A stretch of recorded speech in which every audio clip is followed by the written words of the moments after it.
Hi, good evening. I'm Shane Jones with the CBC Sports News. The West Indies will have to compete down under without one of their key limited overs bowlers. That's because the ICC has found the bowling action of West Indies off-spinner Sunil Narine illegal, and as a result, he has been suspended from bowling in international cricket with immediate effect.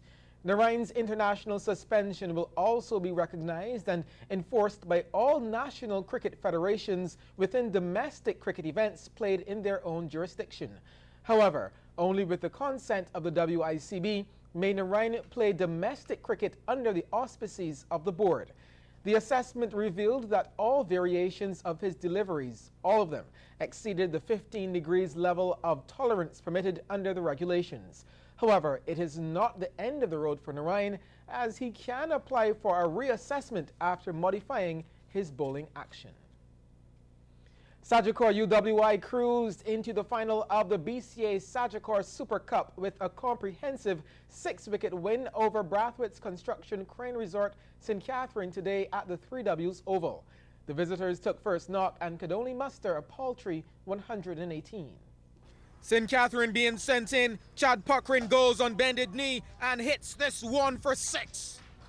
Neil Brown facing now into the rocking chair and pulls it for a 1 bounce 4. Brown again, field up and gets another boundary down to long arm this time. Brown still on the go, sweeping fine and getting 4 runs for it. But he lost his partner, Kyle Corbin, into the attack, and Puckrin spoons an easy catch to Anthony Aline, 45 for 1. Shamar Cook, the new batsman, goes back and punches beautifully through extra cover for 4.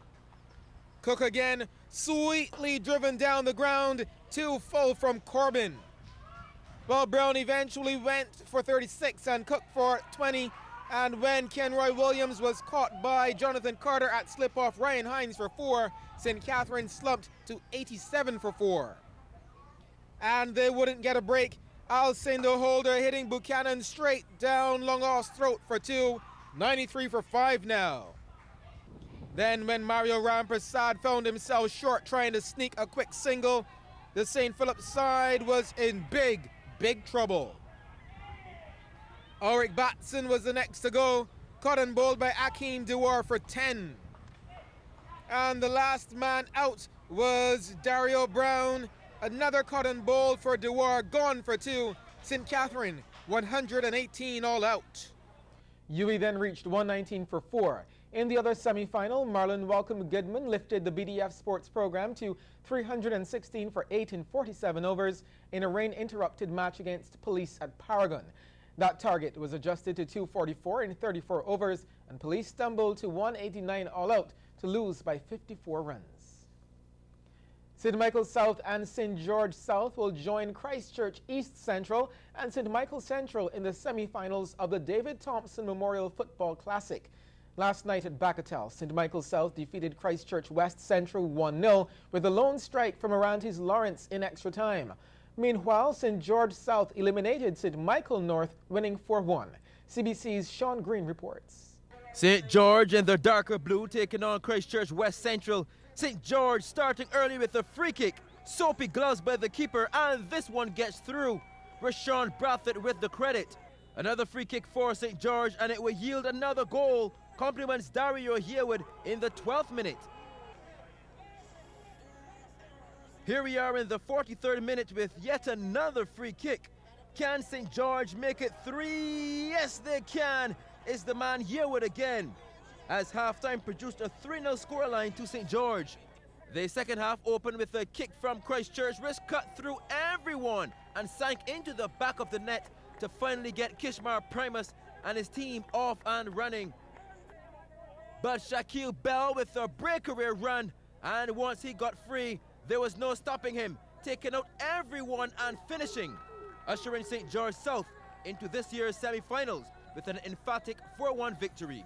Sean Green, CBC Sports. It was a surfer's paradise as the Soup Bowl served up the big waves for the Barbados Surfing Association's National Championships. CBC's Anne-Marie Burke made the trip to Bathsheba. The surfers were having a field day as the Soup Bowl was serving up the big waves to make a competitive national championships. Here's a look at the under-16 girls final. 6 surfers in this one, and the first to catch a wave was Olivia Warden, as she gained some good points on this. Also catching a wave was Giselle Allen. The competition was actually between these two. Admittedly, the girls were a bit timid and passed up quite a few good ones. But when Warden went for it, she did it big and served to wave the under-16 title. Allen was in second, really making the most of this wave. And in third, Gabriella Gittins. The waves continued to swell as the men's longboard competition saw only 3 surfers. Picking up third was Craig Atwell. In second, Richard Goodin, who was actually first to catch a wave, and he rode it well. But the winner, the man who knows the waves like the back of his hand, Christian Booz, the 2015 men's longboard champion. The girls were heading out again in strong tides for the under-18 final, and the seas were much choppier and the waves bigger. In third was Roma Bellori. She did well on this one. Olivia Warden had to settle for second this time, but she can boast of having a great showing at nationals. And so too Giselle Allen, who tackled the waves like a pro, winning this time around to be the under-18 national champion. I enjoy the waves and the action just as much as these little ones enjoy playing on the sand. Anne-Marie Burke, CBC Sports. I'd like to see Anne-Marie on one of those surfboards. History has been made down under as Australia became the first team to win a day and night test match. The Australians defeated host New Zealand by 3 wickets at the Adelaide Oval in an exciting low-scoring affair. The Black Caps were bowled out for 208 in their second innings last night, setting the hosts 187 for victory. Josh Hazelwood bagged the career best 6 for 70.